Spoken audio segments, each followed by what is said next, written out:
आप सभी के लिए लेकर आए हिंदी साहित्य में महत्वपूर्ण क्वेश्चन आंसर। वीडियो को लाइक और चैनल को सब्सक्राइब अवश्य कर लीजिएगा। और आज की क्लास में महत्वपूर्ण क्वेश्चन आंसर हैं।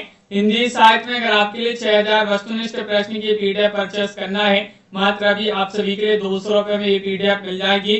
हिंदी साहित्य के टॉप है 6000 प्रश्न होंगे। और हिंदी साहित्य में अगर आपके लिए 215 कवियों लेखकों का संपूर्ण जीवन परिचय वाली पीडीएफ परचेस करना है तो ये पीडीएफ आप सभी के लिए 200 रुपए में, दोनों पीडीएफ हैं 400 रुपए में, लेकिन 300 रुपए में आप सभी के लिए मिल जाएंगी। अगर आपके लिए बुक मंगवाना है हिंदी साहित्य में, ये दो महत्वपूर्ण बुक है हिंदी साहित्य की। पूरा हिंदी साहित्य आपका क्रमबद्ध तरीके से और विस्तृत हिंदी साहित्य आप सभी के लिए उपलब्ध है। जिनके लिए परचेस करना है बुक मात्र 1300 रुपए में आप सभी के लिए उपलब्ध है। तो चलिए स्टार्ट करते हैं आज की इस महत्वपूर्ण क्लास को। आज का पहला क्वेश्चन है, बिहार सरकार द्वारा केदारनाथ मिश्र प्रभात के किस काव्य के लिए सम्मानित किया गया है? कैकेयी, शुभ्रा, तप्तग्रह या प्रकरण के लिए? क्वेश्चन नंबर 35 यहाँ पर दिया गया है। 35 में आप सभी के लिए यहाँ पर बताना है कौन सा विकल्प आप सभी का यहाँ पर सही आंसर होगा। चयन करिएगा। क्वेश्चन यहाँ पर महत्वपूर्ण दिया गया है, बताइएगा क्या है आप सभी का यहाँ पर सही आंसर। बिहार सरकार द्वारा केदारनाथ मिश्र प्रभात के किस काव्य के लिए सम्मानित किया गया है? केदारनाथ मिश्र प्रभात को किस काव्य के लिए सम्मानित किया गया है? तो तप्तग्रह आप सभी का यहाँ पर सही आंसर होगा। सी वाला जो विकल्प है वह आप सभी का यहाँ पर सही आंसर है। हिंदी साहित्य में अनिल कवि के रूप में कौन प्रसिद्ध है? क्वेश्चन नंबर 36 यहाँ पर दिया गया है। अनिल कवि माखनलाल चतुर्वेदी, रामधारी सिंह दिनकर, रघुवीर सहाय, मुक्तिबोध किसे कहा जाता है? ये बताने आप सभी के लिए वंदना जी, काव्या जी, राखी जी, अभिरा जी, क्या होगा आप सभी का सही आंसर। हिंदी साहित्य में अनिल कवि के रूप में कौन प्रसिद्ध है?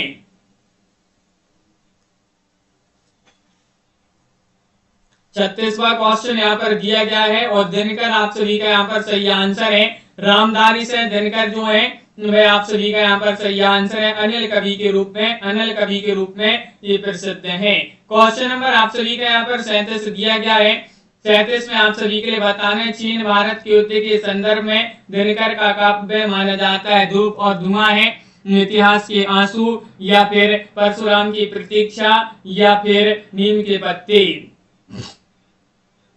बताइएगा क्या होगा आप सभी का सही आंसर। चीन भारत के युद्ध के संदर्भ में दिनकर का काव्य आप सभी के लिए यहाँ पर बताना है कौन सा माना जाता है। क्वेश्चन नंबर 37 यहाँ पर दिया गया है और 37 में आप सभी का यहाँ पर सही आंसर है वह माना जाता है कौन सा? विकल्प नंबर सी वाला विकल्प सही आंसर है, परशुराम की प्रतीक्षा। सी वाला विकल्प आप सभी का यहाँ पर सही आंसर है, परशुराम की प्रतीक्षा आप सभी का यहाँ पर सही आंसर होगा। अगला क्वेश्चन यहाँ पर दिया गया है, हरिकृष्ण प्रेमी जी का जन्म कहाँ हुआ? बताइएगा। गुना मध्य प्रदेश में, सिमरिया मुंगेर बिहार में, या फिर अलीगढ़ उत्तर प्रदेश में, डुमराव मध्य प्रदेश में? 38 में आप सभी के यहाँ पर बताना है कि हरिकृष्ण प्रेमी जी का जन्म कहाँ हुआ। वेदा जी बताइए, पार्वती जी, सीनू जी, क्या होगा सही आंसर। क्वेश्चन नंबर 38 में आप सभी का सही आंसर है हरिकृष्ण प्रेमी जी का जन्म हुआ है कहाँ पर? विकल्प आप सभी का यहाँ पर गुना मध्य प्रदेश, ये वाला विकल्प जो है वह यहाँ पर सही आंसर है। गुना मध्य प्रदेश आप सभी का यहाँ पर सही आंसर है। अगला क्वेश्चन यहाँ पर देखिएगा। क्वेश्चन नंबर आप सभी का यहाँ पर दिया गया है, क्या दिया गया है? क्वेश्चन नंबर 39, हरिकृष्ण प्रेमी के किस नाटक में शिवाजी की औरंगजेब की सांप्रदायिक और तानाशाही नीति के विरोध में धर्म और राष्ट्रीय भावना के संस्थापक के रूप में वर्णन किया गया है? बताइएगा क्या है सही आंसर। प्रतिशोध, सेवा साधना, स्वप्न भंग, या फिर विस्पान? क्या है आप सभी का यहाँ पर सही आंसर। क्वेश्चन नंबर यहाँ पर 39 दिया गया है। दीपक जी, नामवीर जी, आप सभी का यहाँ पर सही आंसर होगा। 39 में विकल्प जिन्होंने भी यहाँ पर सेवा साधना चयन किया है, बी वाला विकल्प, वह आप सभी का यहाँ पर सही आंसर है। पारुल जी, विकल्प नंबर 2 आप सभी का यहाँ पर सही आंसर होगा। क्वेश्चन नंबर आप सभी का यहाँ पर 40 दिया गया है। 40 में आप सभी के लिए बताना है अंजो दीदी नाटक का प्रकाशन वर्ष बताइएगा। 940वां क्वेश्चन है अंजू दीदी उपेन्द्रनाथ अस्क जी की रचना मानी जाती है। अंजू दीदी किस विधा की रचना है? नाटक विधा की रचना है। प्रकाशन वर्ष 1950, 1960, 1954 या फिर 1957। बातें कोई नहीं करेगा। क्वेश्चन नंबर 40 में सही आंसर बताना है। तो आप सभी का यहाँ पर सही आंसर है 1954। आप सभी का यहाँ पर सही आंसर है। अंजू दीदी नाटक का प्रकाशन वर्ष क्या है? 1954। आप सभी का यहाँ पर सी वाला विकल्प सही आंसर होगा। 41वां क्वेश्चन है, अज्ञे किस उपनाम से लिखते थे? क्वेश्चन नंबर 41 में कुट्टी चातन, कलाधर, तरंग या फिर राही। बताइएगा क्वेश्चन नंबर 41 में क्या होगा सही आंसर। अज्ञे जी जो है सच्चिदानंद हीरानंद बादशाह अज्ञे इनका पूरा नाम था, और अज्ञे जी किस उपनाम से लिखते थे? तो आप सभी का यहाँ पर सही आंसर है। ये क्वेश्चन तो सभी से बन जाएगा। कुट्टी चातन आप सभी का यहाँ पर सही आंसर है। ये वाला विकल्प आप सभी का यहाँ पर सही आंसर है। कुट्टी चातन आप सभी का यहाँ पर सही आंसर होगा। क्वेश्चन नंबर आप सभी का यहाँ पर दिया गया 42वां क्वेश्चन है। 42 में आप सभी के यहाँ पर बताना है, मौन भी अभिव्यंजना है, जितना तुम्हारा सच है उतना ही कहो। पंक्तियां अज्ञे की किस कविता से उद्धृत हैं? 42 में आप सभी के लिए यहाँ पर बताना है, अहदीप अकेला या फिर असाध्य वीणा, भीतर जागा दाता या फिर सागर मुद्रा। चयन करिएगा। मौन भी अभिव्यंजना है, जितना तुम्हारा सच है उतना ही कहो। पंक्तियां अज्ञे की किस कविता से उद्धृत हैं, यानी कि किस कविता से पंक्तियां ली गई हैं? विवेक जी, विशु जी। तो आप सभी का यहाँ पर सही आंसर है भीतर जागा दाता। सी वाला विकल्प आप सभी का यहाँ पर सही आंसर होगा। अगला क्वेश्चन यहाँ पर क्या दिया गया है? क्वेश्चन नंबर आप सभी का यहाँ पर दिया गया है 43वां क्वेश्चन है। 43वां क्वेश्चन देखिएगा, यहाँ पर दिया गया है, अज्ञे के जीवन दर्शन को प्रतिबिंबित करने वाली कविता कौन सी मानी जाती है? 43 में आप सभी के लिए यहाँ पर चयन करना है। इत्तलम है, बाबरा अहिरी है, चिंता है, सागर मुद्रा है। इनमें से क्या होगा सही आंसर? अज्ञे के जीवन दर्शन को प्रतिबिंबित करने वाली कविता कौन सी है? क्वेश्चन नंबर 43 यहाँ पर दिया गया है, और 43 में आप सभी का यहाँ पर सही आंसर होगा। प्रमोद जी, मोहित जी, बाबरा अहिरी आप सभी का यहाँ पर सही आंसर है। बाबरा अहिरी आप सभी का यहाँ पर सही आंसर है। अज्ञे के जीवन दर्शन को प्रतिबिंबित करने वाली कविता बाबरा अहिरी आप सभी का यहाँ पर सही आंसर है। क्वेश्चन नंबर आप सभी का यहाँ पर 44 है, अज्ञे ने किस साहित्यकार को 20वीं सदी का वाणभट्ट कहा है? 44 में आपके लिए बताना है, हजारी प्रसाद द्विवेदी, महावीर प्रसाद द्विवेदी, कमलेश्वर या फिर यशपाल। क्या होगा आप सभी का सही आंसर? अज्ञे ने किस साहित्यकार को 20वीं सदी का वाणभट्ट कहा है? तो इनमें से आप सभी के लिए बताना है उत्कर्ष जी। विकल्प आप सभी का यहाँ पर सही आंसर है।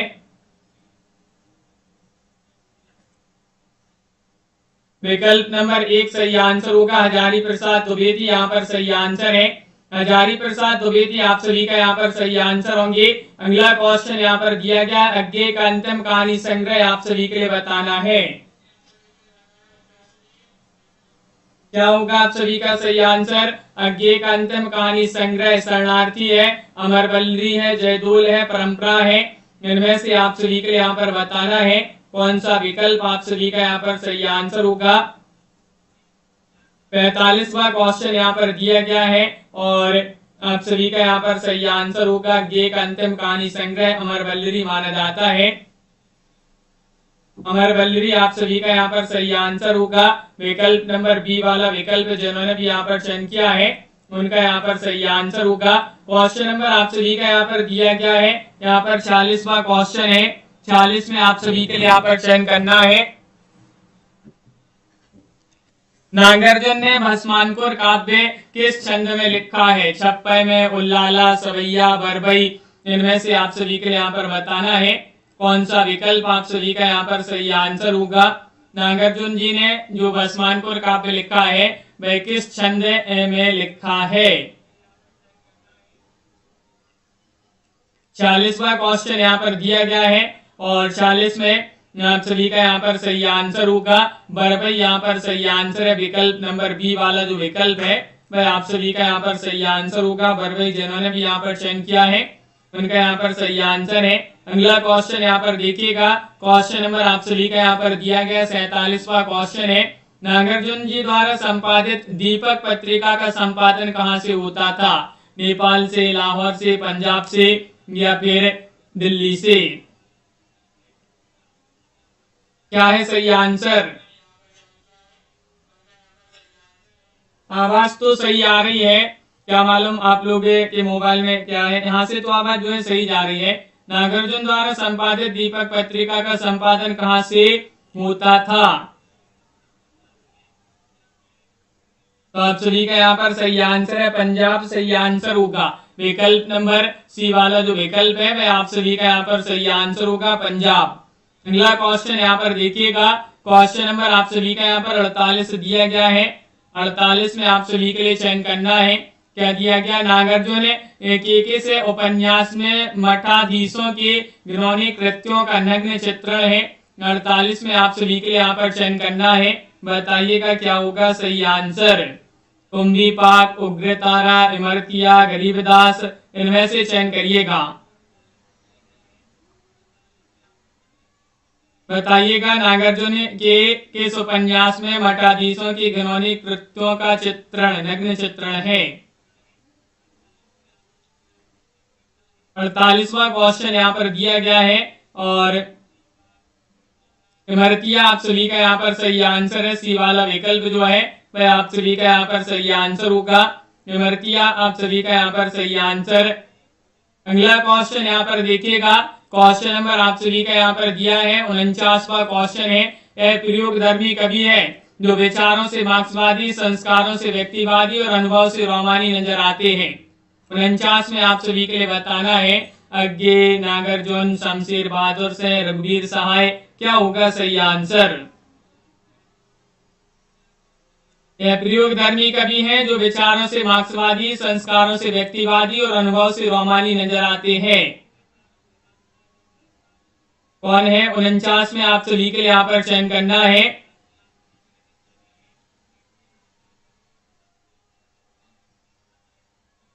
तो आप सभी का यहाँ पर सही आंसर होगा शमशेर बहादुर से है। आप सभी का यहाँ पर सही आंसर है शमशेर बहादुर से। आप सभी का यहाँ पर सही आंसर होंगे सी वाला विकल्प। अनवीर जी, प्रमोद जी। अगला क्वेश्चन यहाँ पर देखिएगा दीपक जी, क्वेश्चन नंबर 50 है। केदारनाथ अग्रवाल को कविता रचना की प्रेरणा किससे मिली है?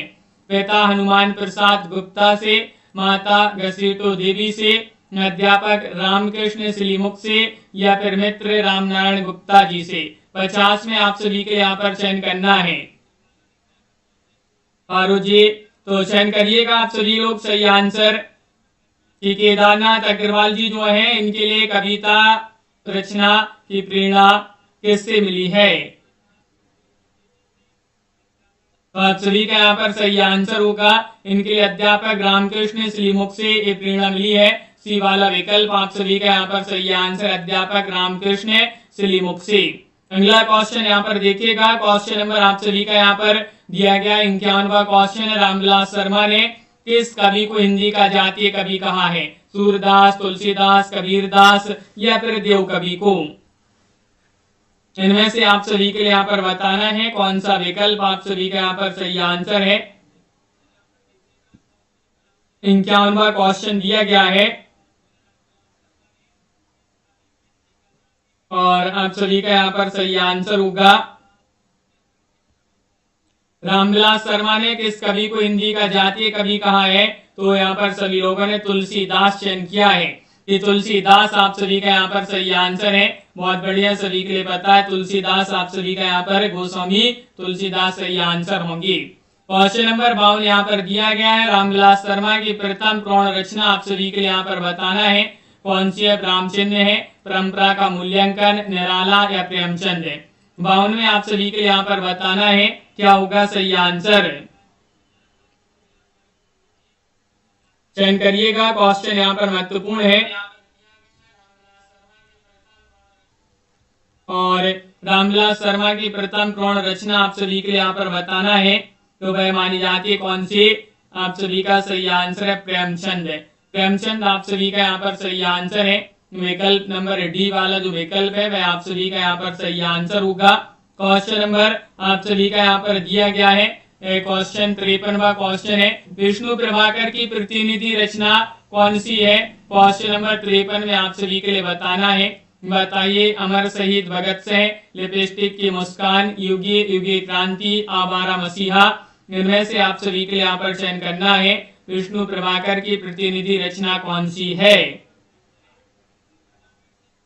53वां क्वेश्चन यहाँ पर दिया गया है और 53 में आप सभी का यहाँ पर सही आंसर होगा। विष्णु प्रभाकर की प्रतिनिधि रचना मानी जाती है युगी युगी क्रांति। युगी युगी क्रांति आप सभी का यहाँ पर सी वाला जो विकल्प है वह आप सभी का यहाँ पर सही आंसर होगा। युगी युगी क्रांति जिन्होंने भी चयन किया है उनका यहाँ पर सही आंसर है। क्वेश्चन नंबर आप सभी का यहाँ पर दिया गया है 54वां क्वेश्चन है, विष्णु प्रभाकर की रचना समकालीन लघु नाटक का प्रकाशन वर्ष बताइएगा 54 में। 1985 है, 1986 है, 1987, 1988। उत्कर्ष जी क्या होगा सही आंसर? विष्णु प्रभाकर की रचना है। अगर पूछा जाए समकालीन लघु नाटक किन की रचना है? विष्णु प्रभाकर। इसका प्रकाशन वर्ष आप सभी के लिए यहाँ पर चयन करना है 54 में, तो आप सभी का यहाँ पर सही आंसर होगा 1986 माना जाता है। बी वाला विकल्प आप सभी का यहाँ पर सही आंसर है। अगला क्वेश्चन यहाँ पर देखते हैं। क्वेश्चन नंबर आप सभी का यहाँ पर दिया गया है 55वां क्वेश्चन है, नरेंद्र शर्मा का कहानी संग्रह आप सभी के लिए यहाँ पर बताना है। इनमें से कड़वी मीठी बात, सूल फूल, द्रौपदी या फिर कदली बन। 55 में आप सभी का यहाँ पर सही आंसर नरेंद्र शर्मा का कहानी संग्रह चयन करना है। 55 में कौन सा विकल्प आप सभी का यहाँ पर सही आंसर होगा? नरेंद्र शर्मा का कहानी संग्रह इनमें से कौन सा है? तो आप सभी का यहाँ पर सही आंसर है कड़वी मीठी बात। आप सभी का यहाँ पर सही आंसर होगा। विकल्प नंबर 1 जिन्होंने भी यहाँ पर चयन किया है उनका यहाँ पर सही आंसर है मनोज जी, पुष्पा जी। अगला क्वेश्चन यहाँ पर देखते हैं। क्वेश्चन नंबर 56 यहाँ पर दिया गया है। 56वां क्वेश्चन है, देखिएगा यहाँ पर दिया गया है, कनक छुरी सी कामनी कटी काहे को छीन पंक्ति किस कवि से संबंधित मानी जाती है? बोधा, ठाकुर, आलम, घनानंद। क्वेश्चन नंबर 56 में सही आंसर बताने। कनक छुरी सी कामनी काहे कटी काहे को छीन।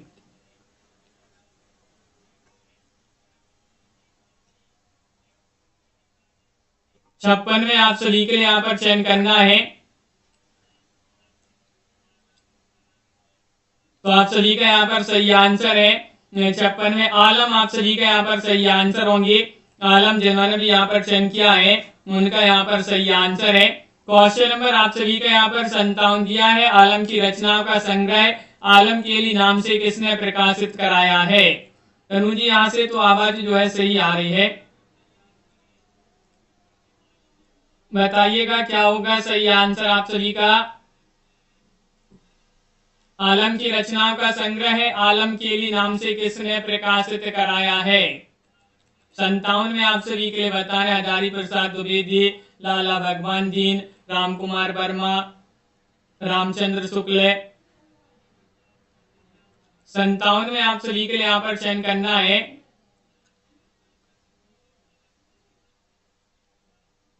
और 57 में आप सभी का यहाँ पर सही आंसर होगा लाला भगवान दीन। आप सभी का यहाँ पर सही आंसर होंगे। बी वाला विकल्प जो है वह आप सभी का यहाँ पर सही आंसर है लाला भगवान दीन। आप सभी का यहाँ पर सही आंसर होंगे। अगला क्वेश्चन यहाँ पर देखिएगा क्या दिया गया है। अग्रदास जी की किस रचना में राम और उनके भाइयों का सौंदर्य वर्णन के साथ अयोध्या और सरयू नदी की शोभा वर्णित है? 58 में चयन करना है, क्या होगा सही आंसर?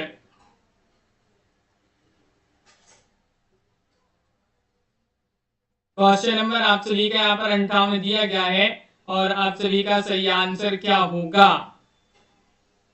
अग्रदास जी की किस रचना में राम और उनके भाइयों का सौंदर्य वर्णन के साथ अयोध्या एवं सरयू नदी की शोभा वर्णित है?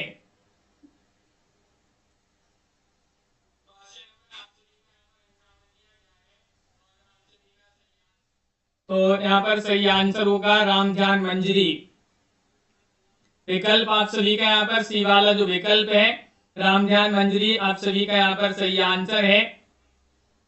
अगला क्वेश्चन यहाँ पर देखिएगा, हिंदू तुरक एक ही कर्ता एक ही ब्रह्म सबन का भरता किन की पंक्ति मानी जाती है, बताइएगा।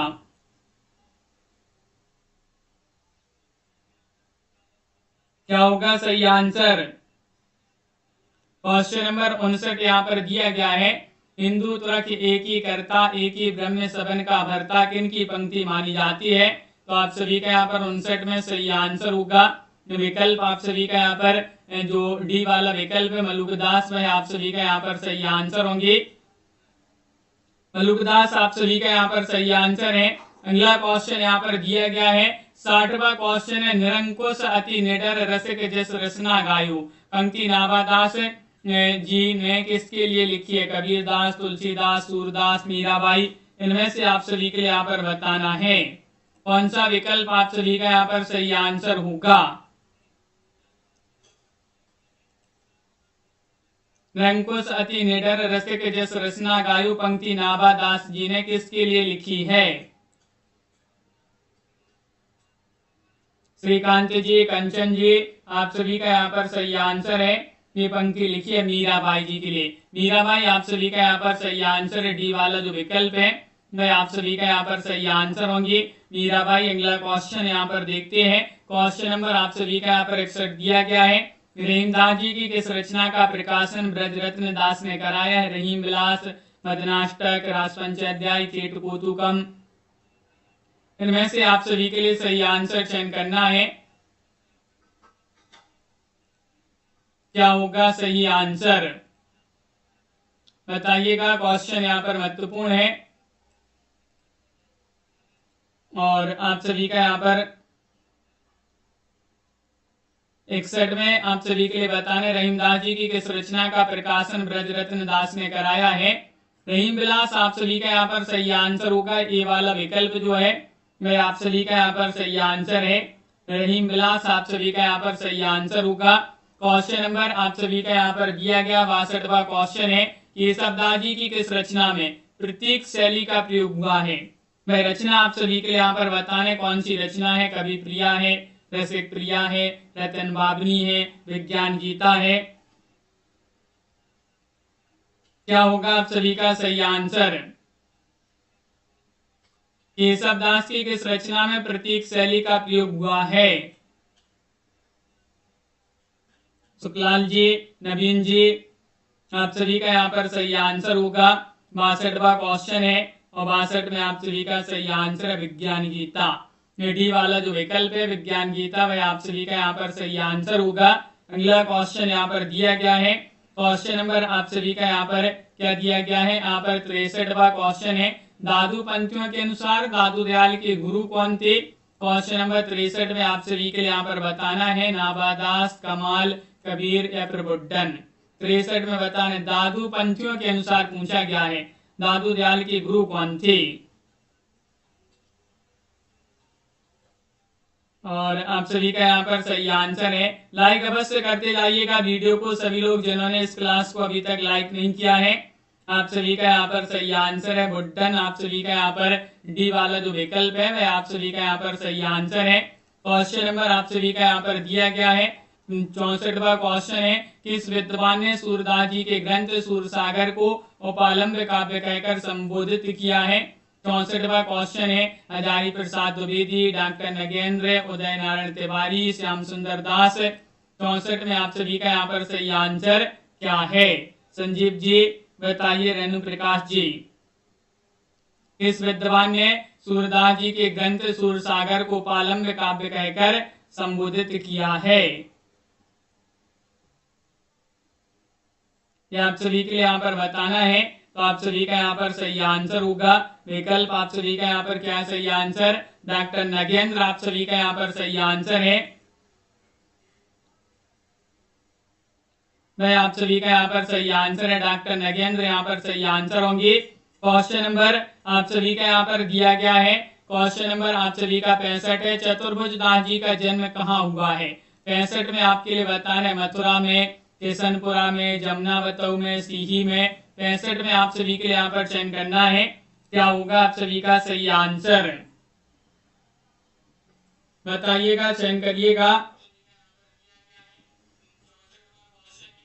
चतुर्भुज दास जी का जन्म कहाँ हुआ है, ये आप सभी से यहाँ पर पूछा गया है, तो आप सभी का यहाँ पर सही आंसर होगा 65 में। जमुनावतऊ आप सभी का यहाँ पर सही आंसर है। चतुर्भुज दास जी का जन्म कहाँ हुआ है? जमुनावतऊ आप सभी का यहाँ पर सी वाला जो विकल्प है वह आप सभी का यहाँ पर सही आंसर होगा। अगला क्वेश्चन यहाँ पर साखी का अंतिम अंग आप सभी का यहाँ पर बताना है। गुरुदेव को अंगे, आविहड़ को अंगे, पर्चा को अंगे, ज्ञान को अंगे। 66वां क्वेश्चन यहाँ पर दिया गया है, इनमें से यहाँ पर चयन करना है कौन सा विकल्प सही आंसर होगा। साखी का अंतिम अंग आप सभी के लिए यहाँ पर बताना है।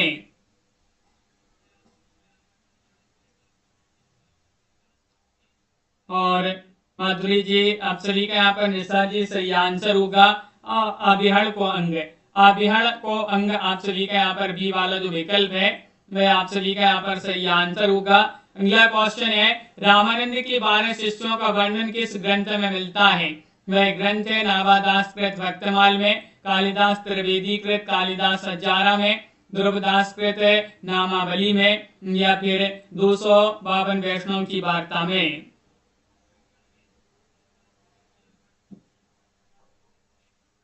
क्वेश्चन नंबर आप सभी का यहाँ पर 67 दिया गया है, और 67 में आप सभी का यहाँ पर रामानंद के 12 शिष्यों का वर्णन किस ग्रंथ में मिलता है?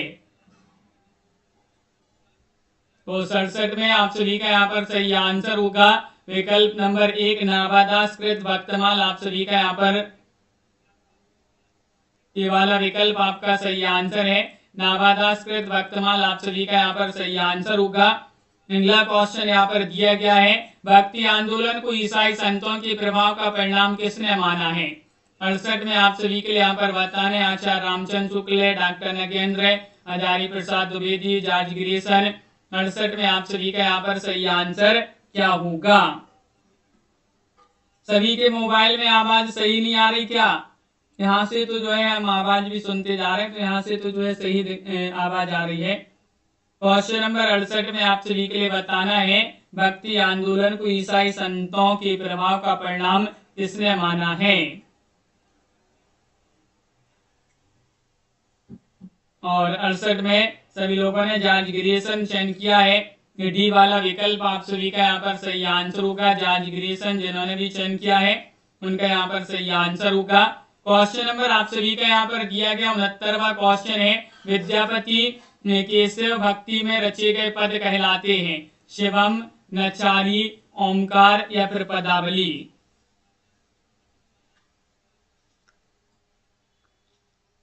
69वां क्वेश्चन यहाँ पर दिया गया है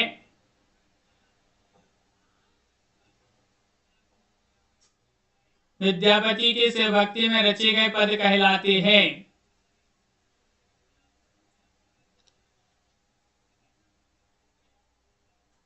तो क्वेश्चन नंबर 69 दिया गया, एक बार रिफ्रेश कर लें क्लास को थोड़ी सा और फिर से शुरू करें। विद्यापति के शिव भक्ति में रचे गए पद कहलाते हैं नचारी। आप सभी का यहाँ पर सही आंसर है, बी वाला विकल्प जिन्होंने भी यहाँ पर चयन किया है प्रिया जी, वह आप सभी का यहाँ पर सही आंसर है। अगला क्वेश्चन यहाँ पर देखिएगा, क्वेश्चन नंबर आप सभी का यहाँ पर दिया गया है 70वां क्वेश्चन है अमीर खुसरो ने गयासुद्दीन के बेटे को हिंदवी की शिक्षा देने के लिए किस कृति की रचना की थी? 70 में आप सभी के लिए यहाँ पर चयन करना है, क्या होगा सही आंसर? नए सिपर, नजरानी हिंद, खालिक बारी, दो सुखनी, क्या होगा सही आंसर? अमीर खुसरो ने गयासुद्दीन के बेटे को हिंदवी की शिक्षा देने के लिए किस कृति की रचना की है? यह आप सभी के लिए यहाँ पर बताना है। तो आप सभी का यहाँ पर सही आंसर होगा खालिक बारी। आप सभी का यहाँ पर सही आंसर है, सी वाला जो विकल्प है खालिक बारी, वह आप सभी का यहाँ पर सही आंसर होगा। क्वेश्चन नंबर आप सभी का यहाँ पर दिया गया है। सीमा जी, क्वेश्चन नंबर यहाँ पर 71वां क्वेश्चन है कि आलोचक ने पृथ्वीराज रासो को स्वाभाविक विकासशील महाकाव्य कहा है। क्वेश्चन नंबर 71 का सही आंसर चयन करिएगा।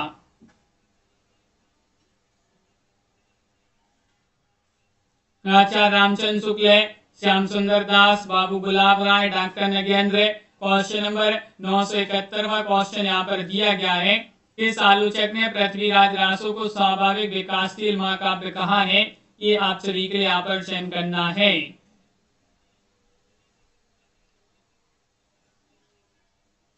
रेणु जी, तो आप सभी का यहाँ पर कनकलता जी सही आंसर है। बाबू गुलाब राय, आप सभी का यहाँ पर सी वाला जो विकल्प है वह आप सभी का यहाँ पर सही आंसर होंगे। बाबू गुलाब राय, आप सभी का सही आंसर। अगला क्वेश्चन यहाँ पर दिया गया है, वेदांत पारिजात ग्रंथ के रचयिता कौन माने जाते हैं। 72वां क्वेश्चन है। निम्बारिकाचार्य है, पुष्पदंत है, धनपाल है, शंभु है। क्वेश्चन नंबर आप सभी का यहाँ पर 72 दिया गया है। 72 में क्या होगा सही आंसर। वेदांत पारिजात ग्रंथ के रचयिता कौन माने जाते हैं।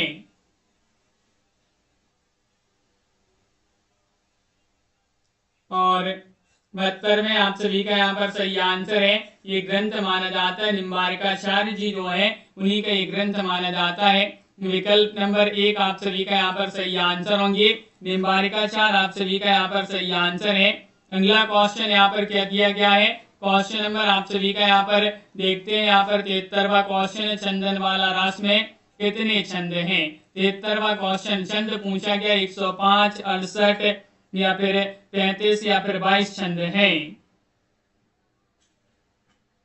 बताइएगा, चयन करिएगा। चंदनवाला रास में कितने छंद हैं। 73वां क्वेश्चन यहाँ पर दिया गया है और 73 में आप सभी का यहाँ पर सही आंसर होगा।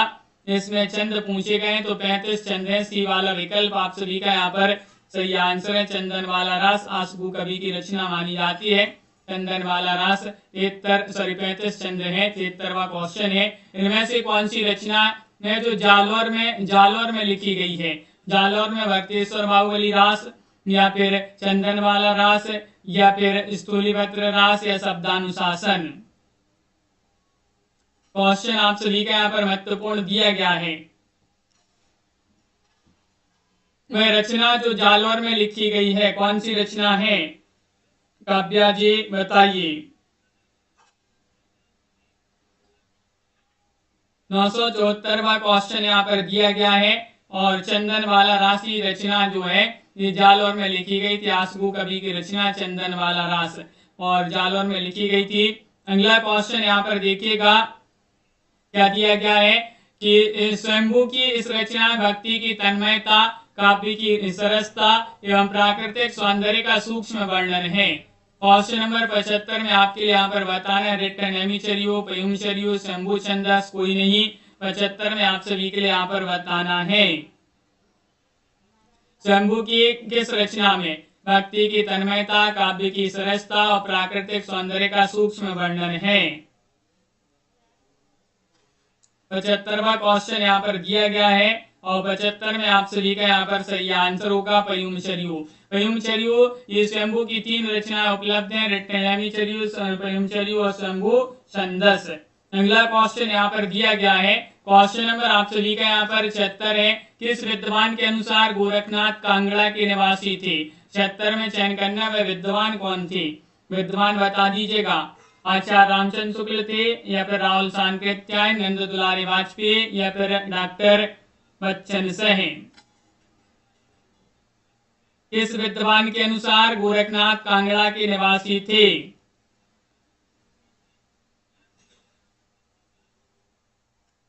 76 में आप सभी का सही आंसर है डॉक्टर बच्चन सह।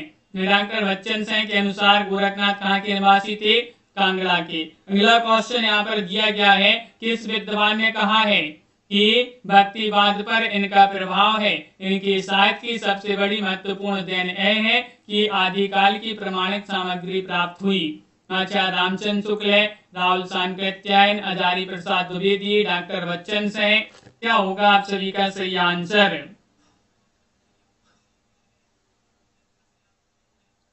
इनमें से आप सभी के लिए यहाँ पर चयन करना है कौन सा विकल्प आप सभी का यहाँ पर सही आंसर होगा।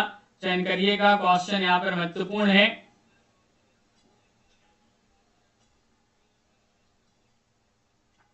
और आप सभी का यहाँ पर सही आंसर आ रहा है कि हजारी प्रसाद द्विवेदी जी जो हैं वह आप सभी का यहाँ पर सही आंसर होंगे। आचार्य हजारी प्रसाद द्विवेदी यहाँ पर सही आंसर है।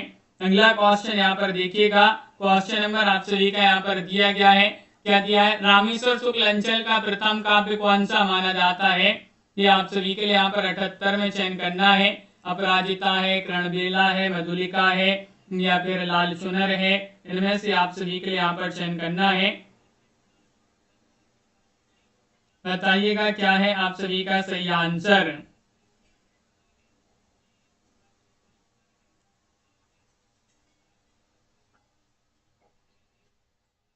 चयन करिएगा, क्वेश्चन यहाँ पर महत्वपूर्ण दिया गया है और आप सभी का यहाँ पर सही आंसर होगा मधुलिका। यहाँ पर सी वाला जो विकल्प है, रामेश्वर शुक्ल अंचल का प्रथम काव्य कौन सा है? मधुलिका आपका यहाँ पर सही आंसर होगा। काशी नागरी प्रचारणी सभा द्वारा प्रकाशित हिंदी साहित्य का बृहद इतिहास का छठा खंड कौन सा छठा खंड है? ये आप सभी के लिए यहाँ पर बताना है। इनमें से आप सभी लोग चयन करिएगा, क्वेश्चन यहाँ पर महत्वपूर्ण दिया गया है और आप सभी का यहाँ पर सही आंसर क्या होगा।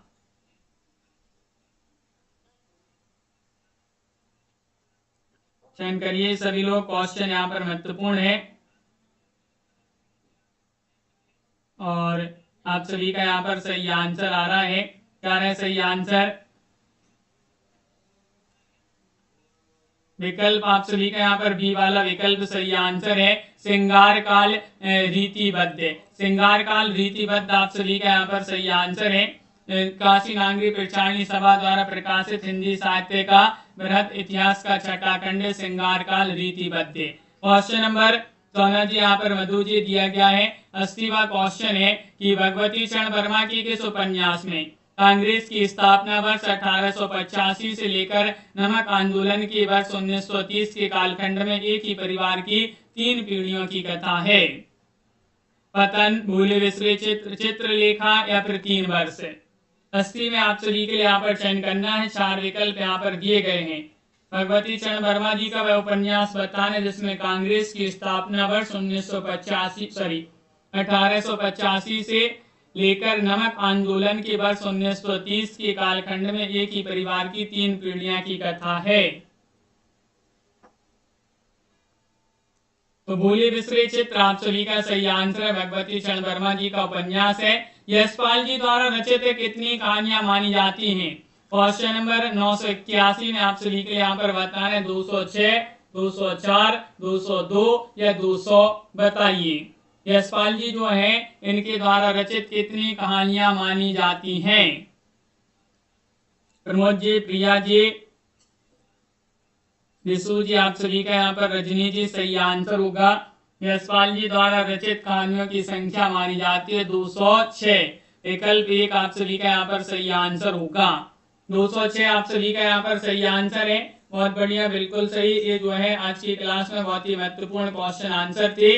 वीडियो को लाइक अवश्य कर लें। रोज 10 बजे आपकी ये क्लास लाई जाती है। अब 9:10 पर भी सुबह वाली क्लास स्टार्ट हो जाएगी कल से, तो उसमें भी आप सभी लोग जुड़िएगा 9:10 पर। हिंदी साहित्य में 6000 वस्तुनिष्ठ प्रश्न की पीडीएफ अभी मात्र 200 रुपए में आप सभी के लिए मिल जाएगी। 9399553966 पर संपर्क करिएगा। हिंदी साहित्य में 215 कवियों लेखकों का संपूर्ण जीवन परिचय वाली पीडीएफ आप सभी के लिए 200 रुपए में, दोनों पीडीएफ 300 रुपए में उपलब्ध हैं। दोनों अगर आप साथ में परचेस करेंगे। अगर आपके लिए बुक मंगवाना, हिंदी साहित्य की बहुत ही महत्वपूर्ण बुक है जिसमें आपका पूरा हिंदी साहित्य क्रमबद्ध तरीके से विस्तृत आपका साहित्य मिल जाएगा। 1300 रुपए में दोनों बुक हैं जो कि आपके घर पर पहुंच जाएंगे। जिनके लिए परचेस करना है एक बार आप संपर्क करिएगा। दोनों बुक, दोनों पीडीएफ आप सभी के लिए उपलब्ध हैं। वीडियो को लाइक अवश्य कर लीजिएगा। सभी लोग जिन्होंने अभी तक वीडियो को लाइक नहीं किया शेयर कर दें। और ये पीडीएफ आप सभी के लिए उपलब्ध है। बहुत ही महत्वपूर्ण 6000 वस्तुनिष्ठ प्रश्न है इसमें। श्रीकांत जी, अनवी जी, गुडलक और सुखलाल जी, दीपक जी, सीनू जी, मेधा जी, काव्या जी, पारुल जी, कंचन जी, नवीन जी, नीलम जी, दिशु जी, दीपमाला जी, मधु जी, वेदा जी और कनकलता जी, सुखलाल जी, राखी जी, रजनी जी, रेणु जी और पारुल जी, नवीन जी, काव्या जी, प्रमोद जी, प्रिया जी, मोहित जी, सोना जी, निशा जी, कनकलता जी, दिनेश जी, दीपक जी, नवीन जी, कनक लता जी, श्रीकांत जी, राखी जी, सभी के लिए बहुत बहुत धन्यवाद। पारुल जी, नवीन जी, वंदना जी, काव्या जी, मधु जी। मिलते हैं अगली क्लास में सुबह 9:10 पर अपनी एक क्लास होगी, तो उसमें सभी लोग अवश्य जुड़िएगा। कंचन जी, जय हिंद। शालिनी जी।